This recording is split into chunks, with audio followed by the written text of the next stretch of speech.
Showtime.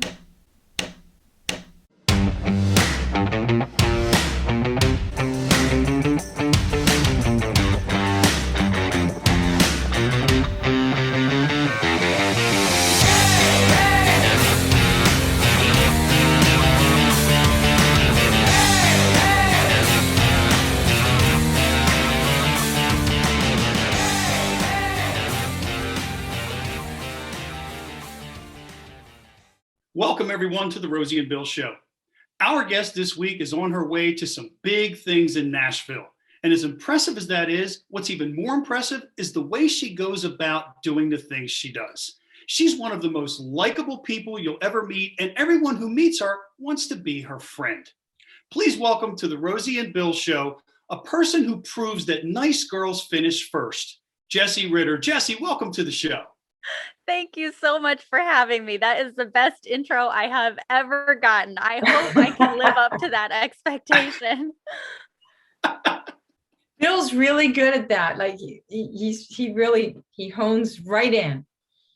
Thank you very much. Every one of our guests is special and unique, and I do my best to make sure that I recognize that without the aid of a teleprompter, by the way. I am impressed. I'm impressed.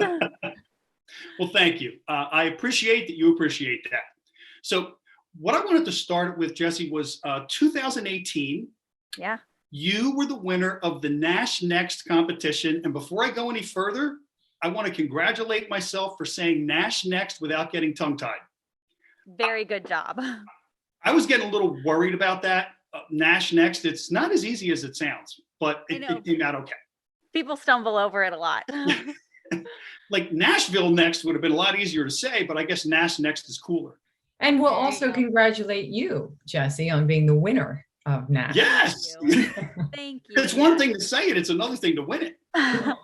Yeah, 2018 was a remarkable year. A lot happened. I released my first record that year. I won Nash Next, which really came out of nowhere, and then got my first record deal. And it was really, really cool. The competition was structured in such a way that they did a bunch of local competitions around the country. So I won in Florida first, and then they picked 10 of those winners to go compete in the finals in Nashville. And I was thrilled to be able to go to the top 10 and perform at the Wild Horse Saloon and just go up there. But when they said my name, that I actually won the whole thing, I was just so shocked and happy, and it was awesome. How long of a process was it from the first competition all the way to the end? It was maybe 4 months. It wasn't too long, because I know the preliminaries were in the summer here in Florida, and then it was just right at the end of the summer that we did the finals up in Nashville. Okay. And then that led to the deal with Big Machine. Was it that, winning that contest? Yeah. So the competition was kind of put on by Cumulus Radio. So all the stations across the country were the Cumulus stations hosted the preliminary rounds. And then they had partnered with Big Machine. So the winner got this one song record deal. And it was really cool to kind of see behind the curtain of a major label in Nashville and kind of see how everything runs and see what's possible with the team and a label's budget, and to do all this really cool stuff. And we got to record the single at Starstruck Studios, which is Reba's place on Music Row. And it was just like a dream of a recording session. It was really, really cool. Would you say that Taylor Swift is an influence of yours? Because I know she was with Big Machine, and I heard a little bit of I don't know, in your music. I was like, oh yeah, they kind of have this thing that you really, it's very genuine. And that's the next thing I'm going to ask you about, but I'll let you answer that first. Thank you. Yeah. I mean, honestly, I don't think you can be a woman in country music between the ages of 20 and 35 and not be influenced by Taylor Swift. But yes, I grew up listening to all her records. So my birthday is November 20th, and historically she released all of her albums in the beginning of November. So that was what I asked for every year. It was the new Taylor Swift record. And I memorized every single lyric like everyone else I know at school did. And I love her songwriting. I especially love the early, like more country stuff. And then I really like the last two kind of more folk Americana inspired records too. I really like how she is so herself in her songwriting that it really doesn't matter how different the production is. You're gonna know it's a Taylor Swift song no matter what, because her voice is there regardless of what the music is doing. So she can really experiment and still be true to herself. Right. And she's really grown as a singer as well Oh through yeah. the years. Now you mentioned that that she really is genuine, and that is a quality that you have, Jessie. A lot of people refer to you as someone who's very likable. So it really comes through. Is that something that's important to you as a songwriter? Is that part of your songwriting process? Yeah, I mean, I just try to tell the most authentic stories I can. I mean, I think everywhere in the world we try to put our best foot forward, and I hope who I am as an artist I can live up to like every single day. But it is very authentic. It is very genuine. I don't really write with the mindset of, oh, let's write a number one hit. I write with the mindset of let's tell a story that feels authentic and that at least I've lived a little bit of, or someone I know has lived. And I think that really comes through when I get to do my own show where I get to play all my original music for 90 minutes or whatever. And you really see how the whole story flows together and why the songs make sense. But yeah, I write a lot about adventure, a lot about travel, a lot about family and love. And it's just what my life is. And I'm like shocked and I guess really honored that other people want to come in and be a part of that story too. Right. And it's very relatable. Now, you weren't trying to write a number one song, but yet you did. Your song Home reached number one in TCN's top 20 countdown. And you were on their chart in 2020 for, I think, 17 weeks. What was that experience like? And how did it feel to actually have a song reach number one? Okay, that was amazing. The crew at the Country Network has been so supportive of my music, and it's just awesome to see people like come on board and really believe in the story I'm trying to tell. Because like I didn't know them personally before this music came out, and I just I think that's amazing. And I love that it's a video chart because the video for the song Home was so important to me. And it was one of those projects that was really personal. And so I didn't know how well it would translate with other people, but it was a video that I wanted to make for me. Like I wanted that memory solidified. And for anyone who hasn't seen the video yet, I shot the video at this farm I grew up on when I was really little, and we had to move away when my dad got sick with cancer to be closer to some other family. But it was one of my favorite places I've ever lived. We moved around a lot, but this place was special. We had a tree house in the back, and we had a garden where we grew our own vegetables, and we literally had a milkman who delivered milk in glass bottles, and we rode four-wheelers around the farm. Like it was just such a dream. And I to go back and kind of solidify those memories was really, really special. So when other people started telling me like, oh, I heard your song, it reminds me so much of my grandma's farm in Mississippi that we would visit every summer, or where I grew up in Arkansas or wherever. It was really cool to see how other people were hearing their own stories in something that I wrote really personal to myself.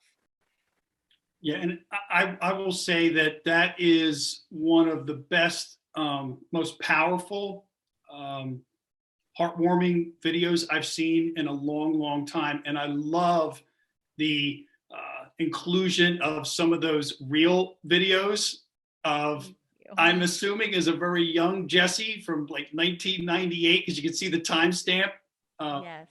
on the videos. and just those moments with you and your dad, and just everything. It was, man, it was really powerful and genuine. You know, Rosie talked about genuine earlier, genuine and powerful. And to me, that's what country music's all about.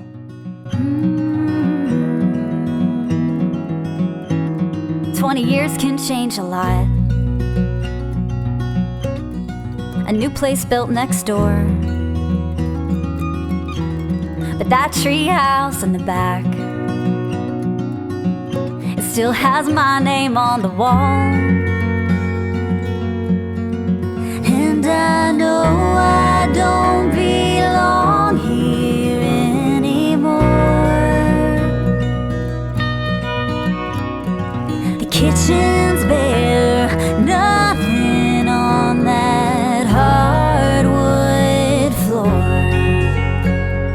A million memories still hold you here. Good job. That's a big fish. A whisper says you love me, carried on the air when I come home. And nothing feels more like mine. I've run these fields for my whole life. Dirt roads stain my feet, and I can't believe we had to leave. But I know you don't hurt anymore. That's worth the pain of moving forward.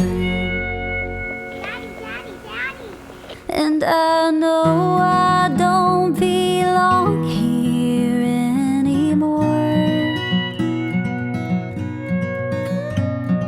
The kitchen's bare, nothing on that hardwood floor.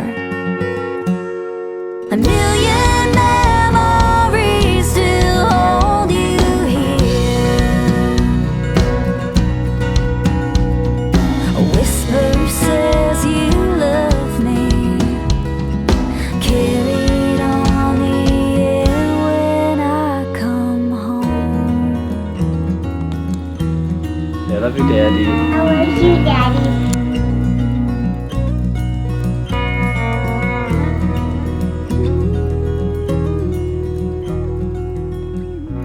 Thank you. Yeah, that was a really emotional experience, kind of going through all those home videos for the first time in a long time and looking for little clips that would work within the music and represent the story we were trying to tell. And honestly, it was really emotional for me on the back end as well. Like, I went through all the videos and pulled some clips out, but my producer put it all together. And when he showed it to me for the first time and seeing the specific things he picked and how he chose to use them, oh my gosh, I cried so much. Oh, Well, that's sweet. yeah, it really is. And another area that I wanted to ask you about was, because we've talked about your songwriting and the videos, but on tour over the last couple of years, you've opened and shared the stage with some pretty impressive names: the Eli Young Band, Easton Corbin, Hunter Hayes. What was it like sharing the stage with talent at that level, and what did you learn from it? Oh man, I love every time I go to a show and seeing how artists just operate, how they talk to their crowd, how they handle sound check, even how they, talk to their band beforehand. Hunter Hayes was probably my favorite show I've ever opened up for. It was by far the biggest show I've ever played, so that was really cool. But it was really neat to see how Hunter talked to his band and how he walked all around the venue. Like, it was an outdoor thing in a huge field, and he went and walked all around the perimeter, playing his guitar, making sure no matter where people were sitting, they would be able to hear everything. And that just really showed me how much he cared about his audience's experience that night. And I had never seen anyone do that before. And now that's something I always do if I can. If I'm wireless, I'll walk around and see how it sounds no matter where everyone's sitting. So that was cool. I think there was like 20,000 people at that show. It was huge. So that was just like a dream for me. I'd never done anything like that before. Were you nervous? I really was. But it was, yes, I was very nervous, but it was a military show. And the first like 400 people were like all service members. And they were just so excited, so happy, so supportive, so encouraging. Like they were somehow singing along with my songs when I know they had never heard them before. They were just so engaged. And as soon as I started singing and saw their reaction and how excited they were for music and like just ready to watch someone succeed, I felt really good after that. Coffee every morning. Whiskey every night. We watch that sunset under southern skies near the water's edge where the crickets call somebody might fall in love. We can pop a top, stay up all night, see where this goes, count the stars above. We still get That's impressive. And I can't even imagine as you're describing that, I'm thinking about, being there in front of your largest crowd and looking out, and there you have 400 people in uniform. I know. Wow. It was amazing. It was so special. And it was here in Pensacola. So like I live down here in Florida when I'm not in Nashville. And so it was kind of a hometown show. And it was a memory I'll never forget for sure. And I was also a little bit in love with Hunter Hayes growing up, or a lot in love with Hunter Hayes. So that was pretty much a dream come true too. What does your husband say about that? It's okay. We all got to meet him. We're good now. That's cute. We kept it very professional. Wow. Well, now, one of the things that I wanted to ask you about as well was the rest of 2022 from a touring standpoint, or, concert standpoint, as things are opening up, and thankfully more and more things are opening up. What does that look for you moving forward in this current year? Yeah, so I'm really excited. I've got a handful of shows on the beach this summer. So if anyone's coming down to Destin or Pensacola area, I'm here a lot. But I'm also traveling. I'm playing more listening rooms this year. So I'm really excited about that. And hopefully more of those opening slots come up. Those are kind of come up, how do I say it? Like not quite as far in advance as some other things. So if you watch the calendar, you'll see them pop up. But I've got like a few that I'm about to get confirmed, and I'm really, really excited to announce those. But I'll be playing almost every weekend. After the last couple of years, that has to be a relief and something really to look forward to. Yes, it really does. The hardest thing about, I guess, the pandemic time with music was not just the things that got canceled, but the things that we were so excited for, we planned for, we rehearsed for, we promoted, and then they got canceled like at the last minute. And those were probably the ones that came with the most heartbreak, because we had put so much work into something and then like got it taken away.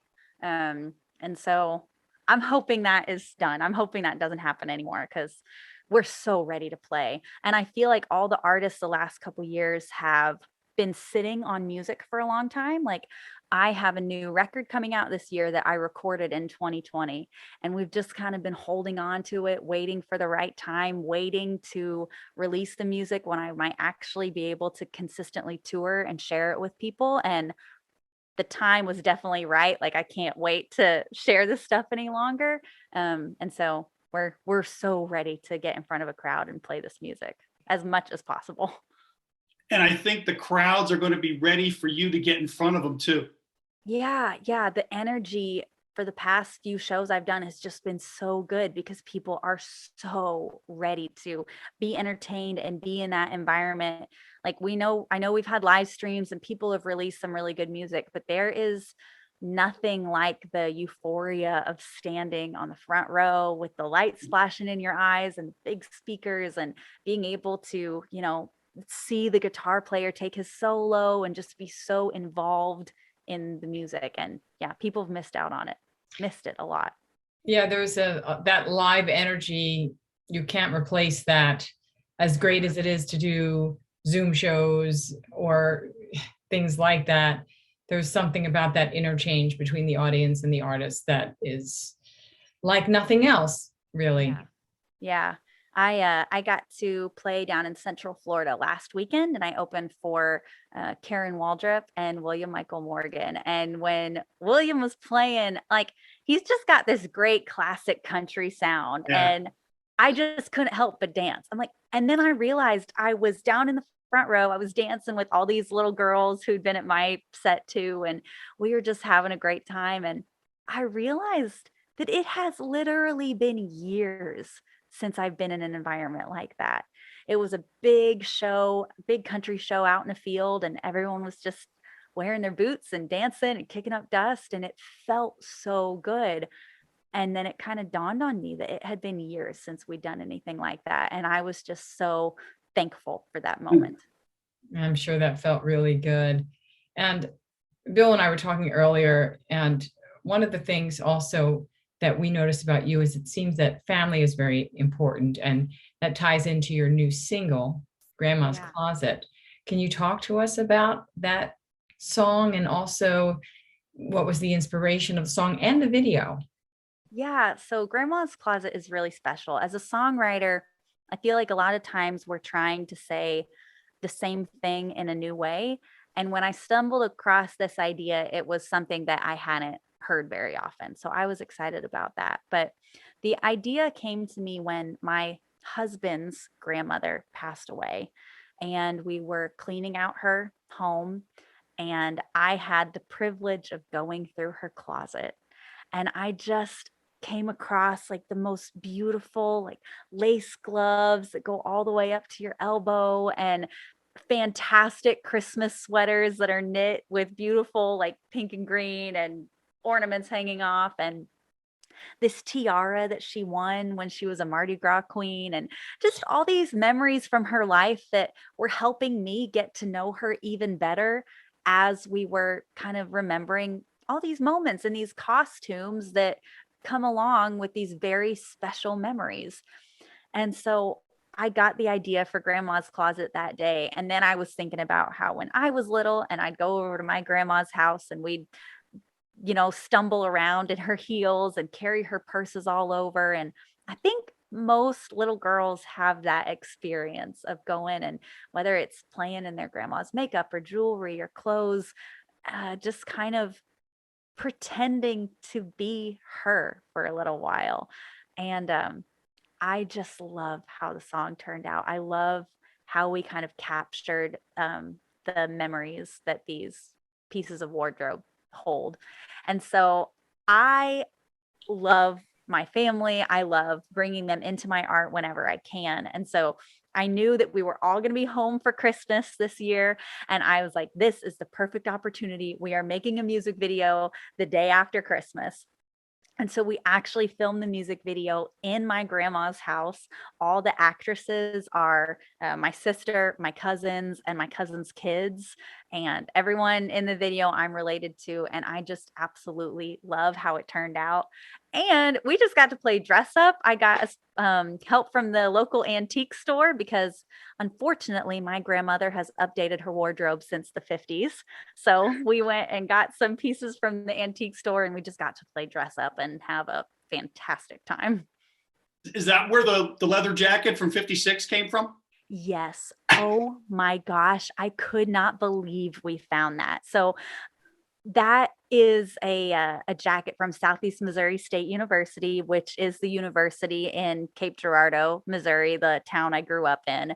And we were looking for pieces, and we found a Letterman jacket from the 50s from the local university. And the song literally says, there's a Letterman jacket with black and gold patches, and it has a black and gold patch on it. I could not believe we got so lucky to find that. Yeah, that was amazing. That was an amazing moment in the video. That's why it stuck out, obviously, to me. That's wow. Yeah. Sounds like it was meant to happen. No coincidences. I know. I was so happy with how it turned out. I'm just, yeah, it was perfect.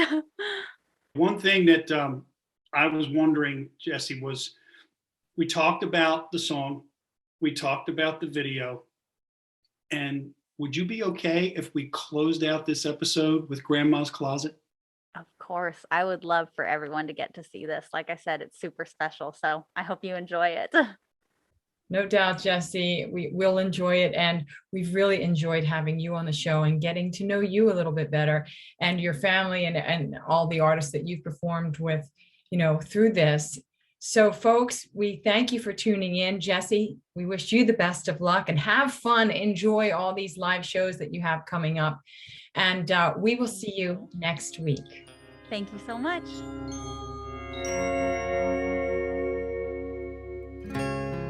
La da da da, la da da da da da, la da da da.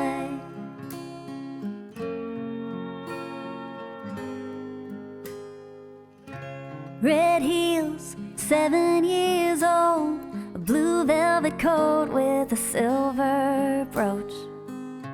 Showing off for the neighborhood kids, pretending I'm a lady like she is.